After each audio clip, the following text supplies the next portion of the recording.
Good afternoon, everyone, and welcome to another webinar in the AlphaStaff webinar series. Today's topic is reducing and managing workplace injuries. I would like to go ahead and introduce our two speakers today. Diana Martin will start, and hopefully Ben will be able to join us at his point. But if not, Diana is going to power through that as well. So Diana is an accredited claims adjuster.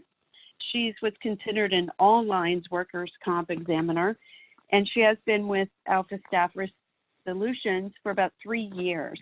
She does work with our clients, and you've probably, if you have had a workers' comp claim, you probably have heard from Diana. She coordinates those efforts.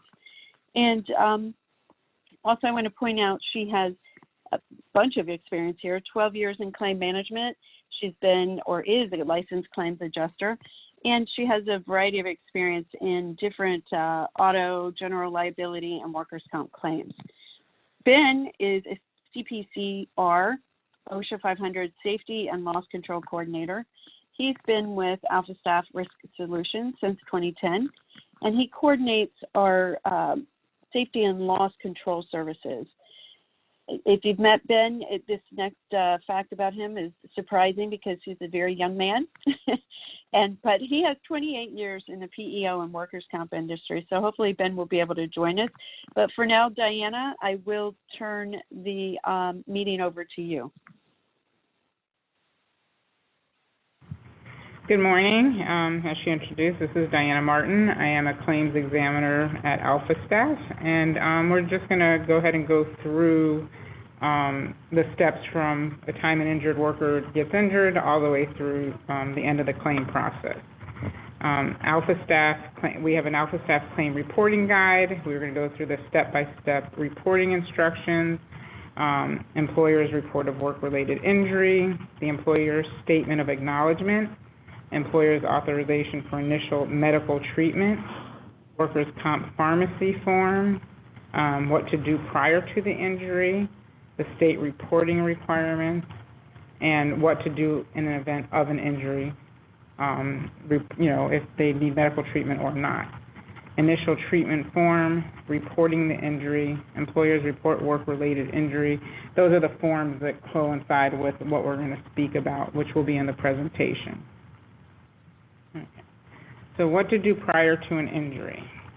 Of course, you want to inform all employees when they're hired, what to do in case of an injury. And an injury is covered under workers' compensation if the injury arose out of the course and scope of employment, meaning they were working at the time of the injury or the incident occurred, or in some cases if they travel, if they were on their way to a job, or on their way back from a job, or in between jobs. The workers' compensation adjuster will determine an injury. We do get a lot of calls questioning that they're not sure if it's work comp related. If an injured or an employee comes to you to report an injury, it's always good to give us as much information as possible. The adjuster will determine if it's compensable in that state or not. Work-related must be reported immediately. We would like to get a report once you are made aware as an employer of an injury. Within 24 hours, we would like to be notified so we can notify the carrier of that injury. Inform employees to whom they are to report the work injury to. If it's a manager, supervisor, HR, they should know if they're injured who they need to go to in order to report an injury.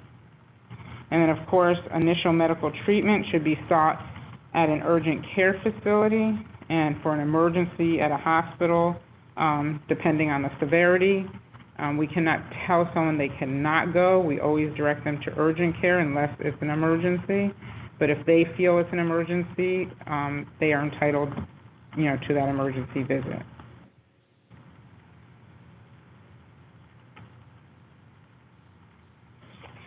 What to do in an event of an injury. Of course, if someone comes to you, see if they need first aid, offer them, medical care and first aid. If they feel they need to go to an urgent care facility or emergency room, direct them, which facility. Some clients have medical panels posted With our new carrier, we sent all our clients links that you could go onto the portal and search the closest urgent care to you. Give the injured employee the authorization for initial treatment form. That's page 6 of the injury packet that everyone should have, and if someone needs a copy of it, please let us know. The injury packet on page 6 is the employer's authorization for initial treatment. That is very important because that's going to give the provider the authority to see them for their visit, where to send the bills to, and the drug screen information. The 5-panel drug screen that must be done, where to send the bills to, all that is on that authorization form. And of course, if it's an emergency, call 911.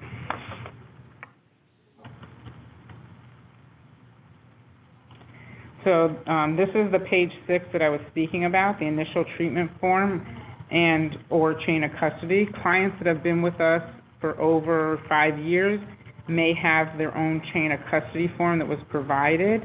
If not, we now use this form as for them to take to the provider, and the provider will use their own chain of custody because this gives them all the billing information on our initial treatment form. And depending, the next should be a MAP. We have 2 carriers now, Next Level and CCMSI. So depending on your state or your contract, you should have the appropriate packet for your company. The state policy map that we just went through, that shows you the gray are monopolistic states, which means that we are not able to handle work comp in those states. They're handled by the state.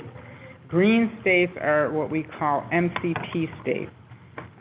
Those are usually our MCC carrier handles most of them currently today. All other states are our master policy, which are under the Next Level or Sun Insurance, which handles our master policy currently. Okay, reporting the injury. An employee, supervisor, manager, or other authorized personnel must report all injuries or illnesses to AlphaStaff Risk Department via the employer's report of work-related injury, which we shorten EROWI. As I stated before, it should be within 24 hours of you making notice. If you do not have all the information, please forward us as much information as you have within 24 hours, and we can follow up on any questions that we have after that. The supervisor manager, as I said, gathers the information and forwards us the EROWI. Include as many details as possible. If you're questioning it, the form has a lot of questions. If there's more information that you need, just put it on a separate paper and give us as much detail as possible. Once the report, the EROWI, has been completed by the supervisor, it must be submitted to AlphaStaff via wcclaims@alphastaff.com or our fax number at 866-632-6423.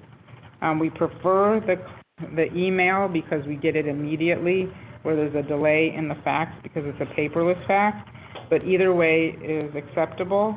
Again, once we have that claim, we submit it to our carrier, and please, if you do not get an email back from Erica or myself within 48 hours with a claim number, there may be a chance we did not receive that claim, because once we get a claim number, we will forward you your claim number and your adjuster information. Once we received it, we will report the incident as stated to our carrier. And again, please, some people say, well, we sent it and we'll notice they forwarded it to WCCC claims. Just if you don't hear back for us, please check again to make sure that it was either faxed or emailed to the correct email address or fax number. The employer's report of work-related injury. Again, this is the form. These are the questions that we do need. If you do not have all that information, just give us as much information as possible, and we will follow up with additional information once we have it reported. And then the employee statement of acknowledgement.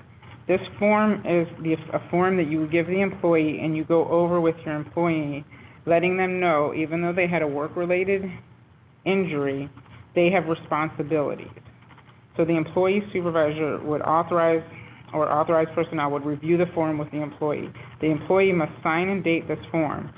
The supervisor and manager or authorized personnel must sign and date the form as well. A copy of the signed and dated form must be submitted to AlphaStaff with the EROWI, or once they have it signed, you could forward this as well separately. This is just letting the employee know that they have responsibilities in their claim. It's up to them to get you work status after every appointment and to verify if you have light duty work available for them. After the claim is filed, the workers' compensation carrier assigns the adjuster and claim number to the claim. In most cases, the workers' compensation adjuster will make an initial contact with the supervisor manager to gain additional information regarding employees' work and return to work. This is going to be always. After any claim, we will forward you a claim number, adjuster information, and usually initial questions. Even if they've been answered on the form, once they go to the medical provider, we have to verify if they return to work or if they're working light duty or if they've been taken out of work. So there is a lot of repetitive in work comp, but it is very important to get this information in order to avoid late fees or penalties if we do owe them compensation. If the employee claimant is going to be off work more than 3 days, the supervisor must complete the AlphaStaff personal action form and submit to their designated AlphaStaff payroll specialist, HR manager, or HR service center. There's going to be an example of the form on the next page. On the top of the page, it does give the fax number and email address to submit the form to. So if that person cannot come back to work light duty and they're going to be out, and you know they will be out, this form should be submitted so that they can be covered, or if they're covered under FMLA, they can send out that packet. It has nothing to do with work comp. It's just a federal guideline that if they're out for any reason more than a certain amount of days, they are and qualify for FMLA, we have to send them that information. The AlphaStaff examiner monitors the adjuster's handling of the claim and assists the client and adjuster with issues that may arise to the claim. Again, this is Diana and Erica Fitzgerald. We are both here. That WC claim email comes to both of us. If there's any questions, any issues, feel free to either call us on our direct numbers or you may reach out to that WC claims email and we will respond to you and give you any answers. This is the example of the form, the Family Medical Leave. That's okay. Okay, the Family Medical Leave Act. This form would be submitted if an employee is going to be out more than 3 days due to the work comp injury or any reason, actually, even if it is not work comp. We've put it into the work comp just because it is one of the most reasons why they would be out of work. That form would be submitted to the HR email at hrsc@alphastaff.com. And if you have any questions, there's a phone number on here. We have Linda Schmidt or Debbie Gorson who handle FMLA. So if there's any questions, you need to reach out directly to them as well.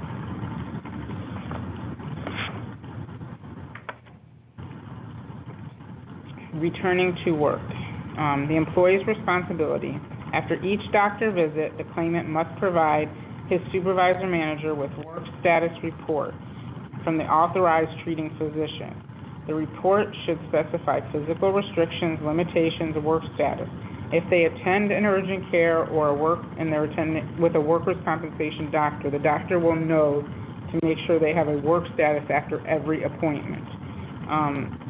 If not, they must ask for one because that's how one of their responsibilities is to make sure that they are providing a work status after every appointment.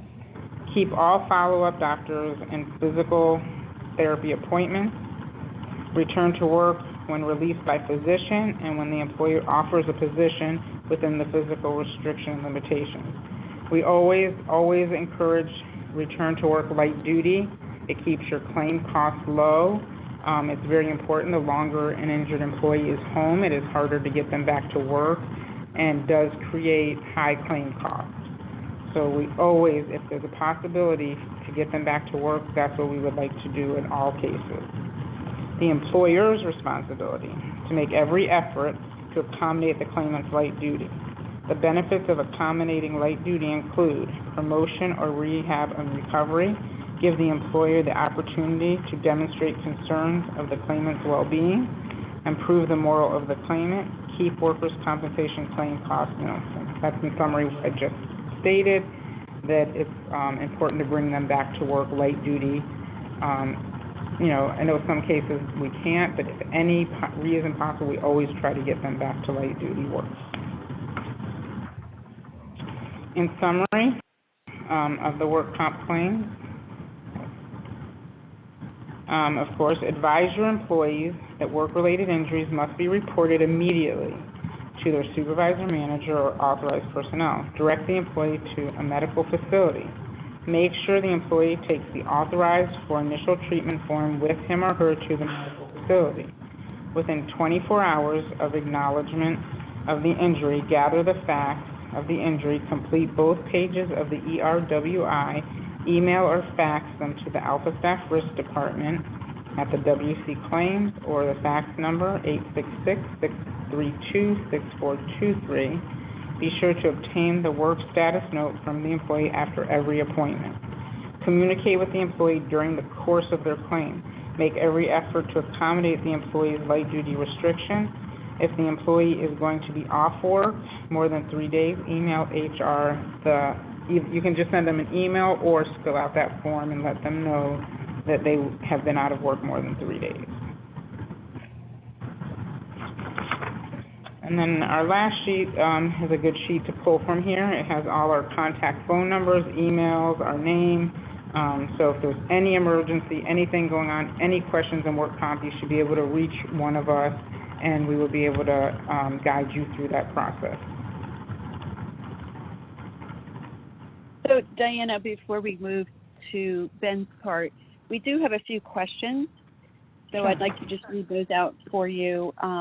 One is, if the injury is overseas, do they pay out of pocket, and then hopefully it would be reimbursable via workers' comp?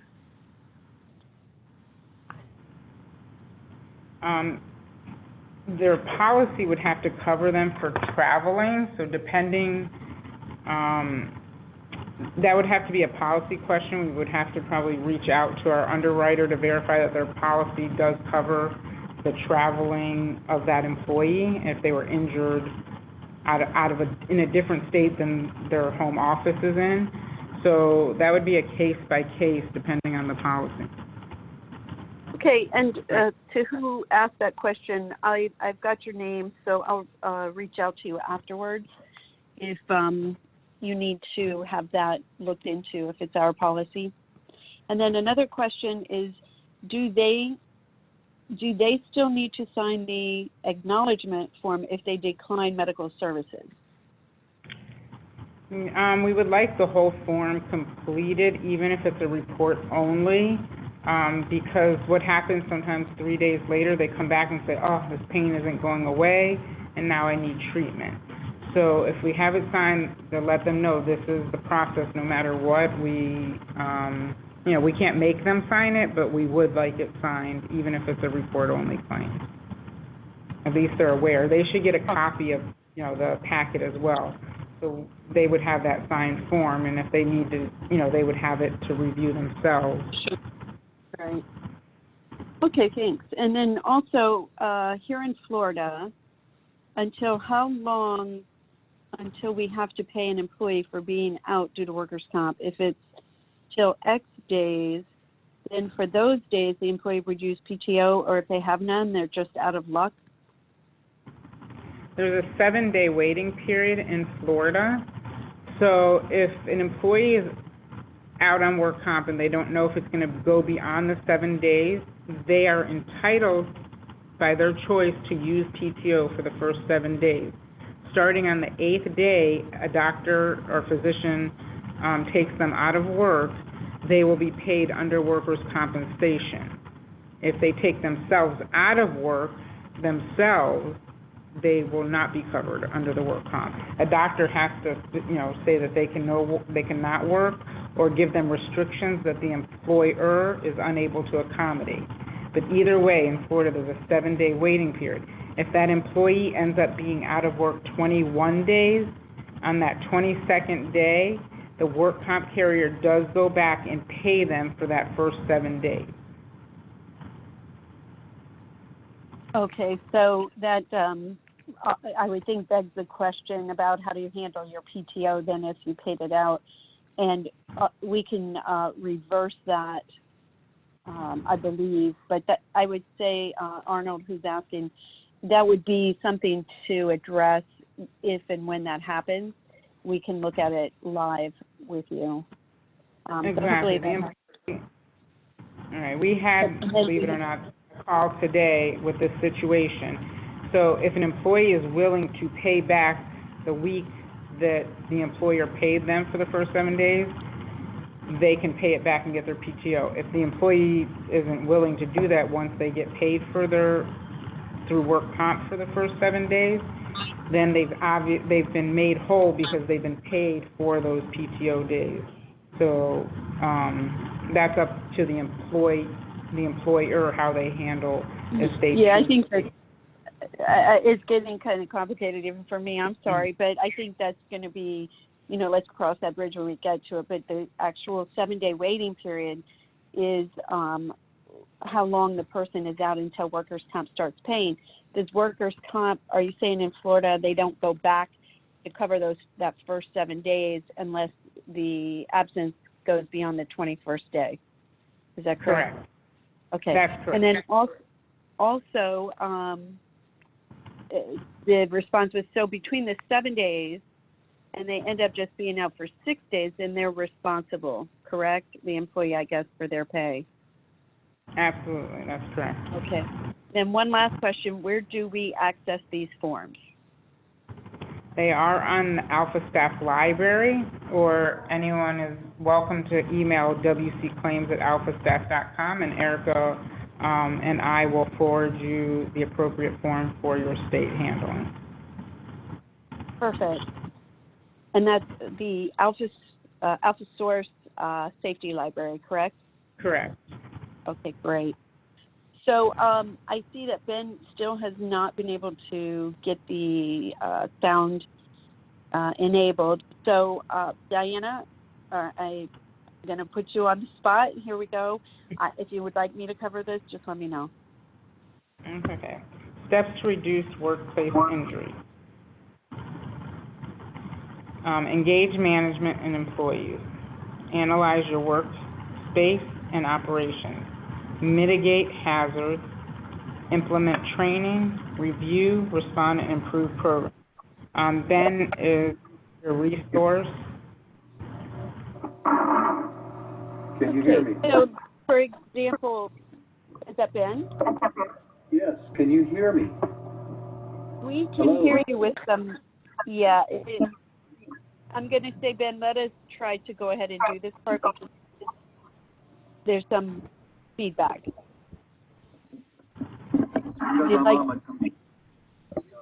you'd like to chat and give me some direction, I can throw that in there as well. But let's go ahead and move on. Ben, you'll have to mute yourself. I'm sorry. So how would we engage our management employees, for example, Diana? I believe it through training. Like I said, Ben is a great resource. He's usually in touch with all our clients, and he sets up visits if needed, but he has resources and packets and pamphlets for training that he does give supervisors and managers so that they could share with their employees, any safety for each job, basically safety training for their position. And he has, many things in the safety library that for each job position that would help the managers and their employees to educate the employees on that position. That's true.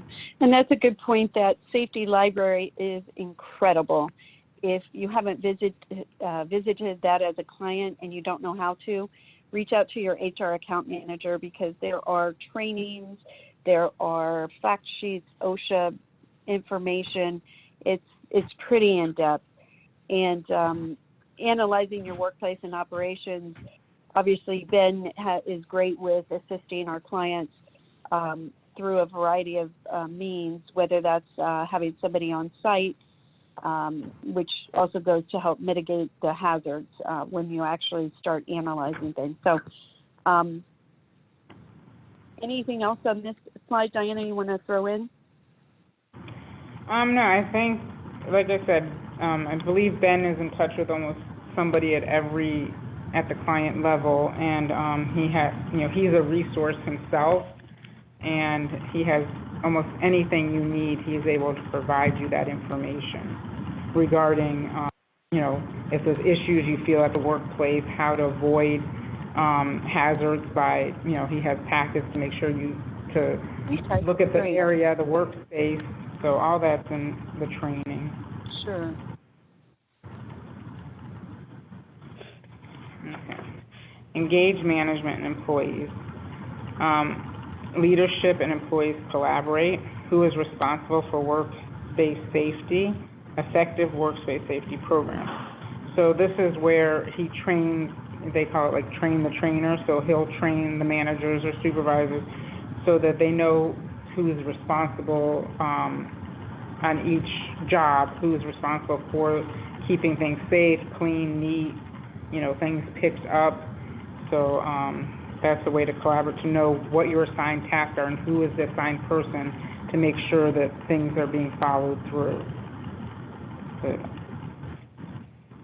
So, as far as making sure everything's safe in the workspace. So this is the next. Analyze your workspace and operation. Evaluate your business. Identify safety concerns. Analyze the risk of expanding the business. Again, every employer should know their area and know their workspace, know the concerns, know the hazards, and make sure that the employees are educated, in order to do their job in a safe, efficient manner.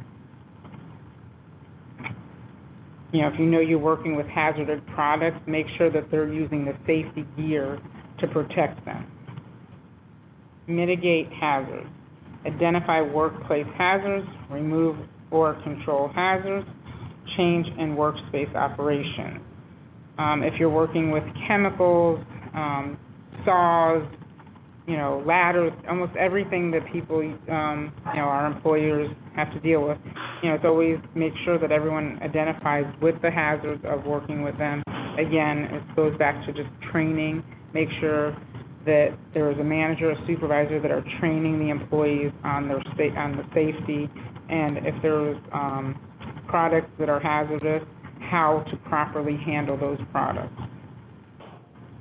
So basically, the training that we would help get to the clients would cover really just about anything that you could think of, including industry specific, to help you kind of take a new eye looking around all of your workspaces to see what hazards exist, and then to do the right thing to minimize those, and helping even from your new hire orientation. So keep that in mind. We have it's unlimited training. We have a few listed there, but it's pretty in depth. So, of course, it's always important to implement training. The workplace safety training, hazard identification, new hire orientation that she just went over. Again, everyone's industry is different. If you identify the hazards and the employees get training, then they're properly trained in order to avoid injury or illness due to the hazard.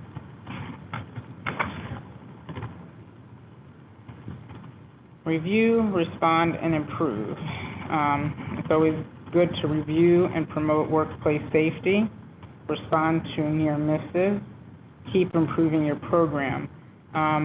Again, our library is open. It's always good, maybe once a year, once every 6 months, especially with new hires, always to make sure that the training is ongoing, to always improve the program. Things that you learn, you can add. There's just always room for improvement. Always keep employees updated and informed on workplace safety. And of course, this goes back to the return to work policy. All employees should know your return to work policy, that light duty transitional work options. And we also, through work comp, they also have return to work programs and then return to work problems. We always, again, want them to return to work. If it's impossible, we understand. But whenever possible, even if it's creating a position to return them back to work, it keeps your claim costs low, which is very important, and keeps them from getting complacent and staying home, and it keeps them from getting depressed. Returning them to work is always the best option.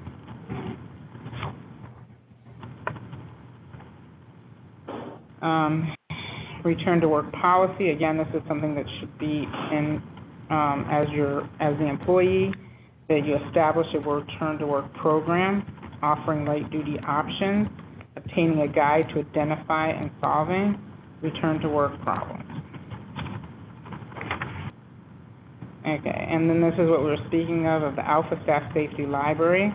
Check out AlphaStaff Safety Library. Clients, managers can access the Safety Library, enter and browse the Return to Work folder, select and download programs of choice. Ben has made sure our library is updated. There are, just a wealth of knowledge in there, reference, guides, training. Of course, you may reach out to Ben as well for guidance if you need assistance in finding what you need.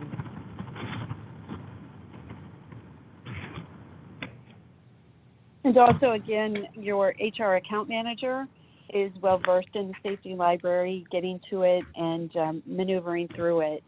But if you haven't done so, I strongly encourage you to take time to look at that safety library. You have, I said it before, but I can't emphasize it enough, you have a world of information there. So I know we've managed to provide OSHA responses, in fact, and I know Ben had utilized the library helping our clients with that. So, any questions or anything, you always have your HR account manager as well as the entire risk team or the workers' comp email address. So, Diana, we're opening it up for questions. I don't see any new questions, so I'll give that a moment. But I do want to go to the next slide while we're waiting if we have questions. And I mentioned about the SHRM and HRCI credits.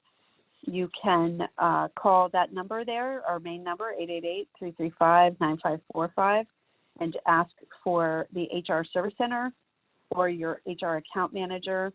Actually, it's a lot easier to just reach out to your HRAM directly, or you can email our HR Service Center at hrsc@alphastaff.com. And remember, today's webinar has been recorded. We may cut some parts out, but it will be available in about a week to 10 days. And I'm not seeing any more questions, so I do want to invite you to our next webinar, which is recruiting and hiring, some tools and tips that will be shared by one of our HR account managers, Jocelyn Reyes. That's November 14th at 2 p.m. So please mark your calendars, and we thank you for taking time out of your busy days to be here. And thank you, Diana and Ben. You were here in spirit. Thank you. Everybody have a great day. Thank you.